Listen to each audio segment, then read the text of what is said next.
دشمن کردستان. اون نزدیکتر کنید که میکروفون نزدیک. حالا مثلا شعار حمایتی میگه من اینطور بگم که اساسا هیچ ربطی، دوباره تکرار میکنم، هیچ ربطی به شما در مورد روابط ملت ساکن در ایران وجود نداره.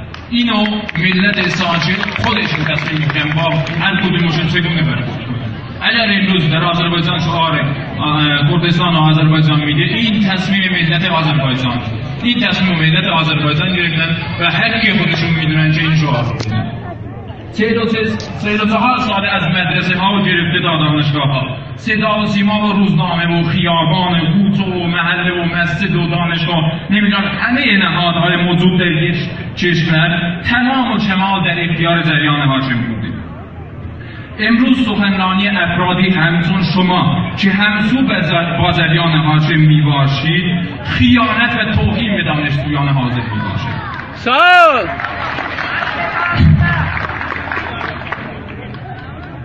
مگر این تریبون آزاد نتیجه اعتراض و اراده این دانشجویان نیست؟ به نظر بنده باید تمامی وقت این تریبون آزاد تحقیقاً تحت اختیار دانشجویان معترض باشه، نه دانشجویانی که با جریان هاشم همسو هستند. ولی با همه این کارشکنی ها و فریب دادن دانشجویان ما هیچ چیز این اتفاقات فراموش نمی‌کنیم. من بقیه سخنم با دانشجوها فراموش نمی کنیم اشک‌های مادران داغ دیده شهیدان راه آزادی را. فراموش نمی کنیم اعترافات اجباری صدا و سیمای حکومتی‌تان را که در سخت‌ترین روزهای خانواده‌های داغ دیده آنها را مجبور به اعتراف علیه عزیزترین از جان‌هایشان کردید. فراموش نمی کنیم کشتار ملت مظلوم بلوچ را. فراموش نمی کنیم خیابان‌های رنگین به خون جوانانی را که پر از شور و امید بودند. فراموش نمی کنیم هزاران نفری که هنوز در زندان‌ها و بازداشتگاه‌هایتان در زیر شکنجه فریادشان به گوشمان نمی‌رسد. و هزاران برای نه تمام نشده، همون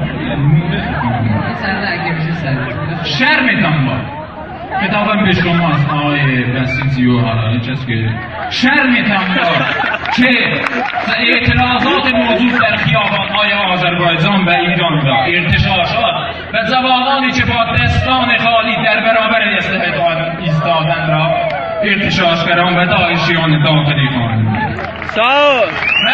به عنوان دانشجوی آذربایجانی از آذربایجان برایتان بگویم، آذربایجانی که سالها فریادش هیچ به گوشتان نرسید، اصلاح طلبی و اصولگرایتان هیچ تغییری در میزان تفاول دارایی و هستیشان نکرد.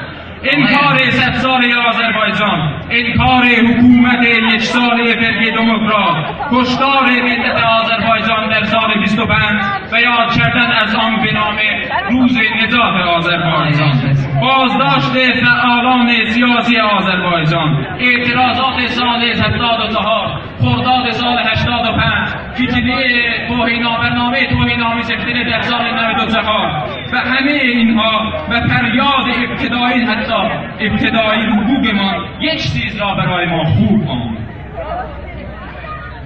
این بار بعد درست میگه زمانتون گذشته.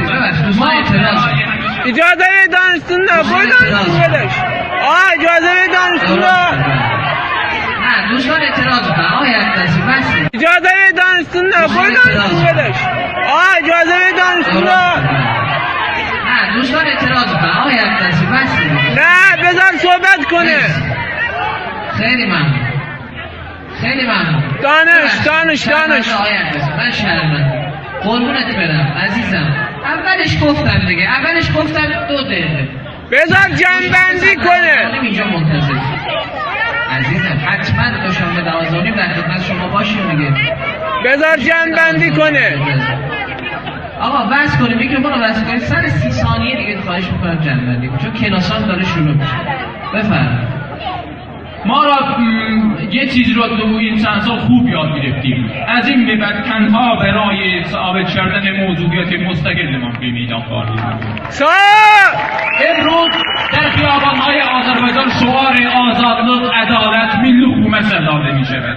آری آذربایجان باز در یافتن راه ساره پیشرو بوده است. سخنم با تمامی ملت ساکن در جغرافیای ایران است. سخنم با ترک، کرد، لور، عرب، ترکمن، جیلک و فارس است.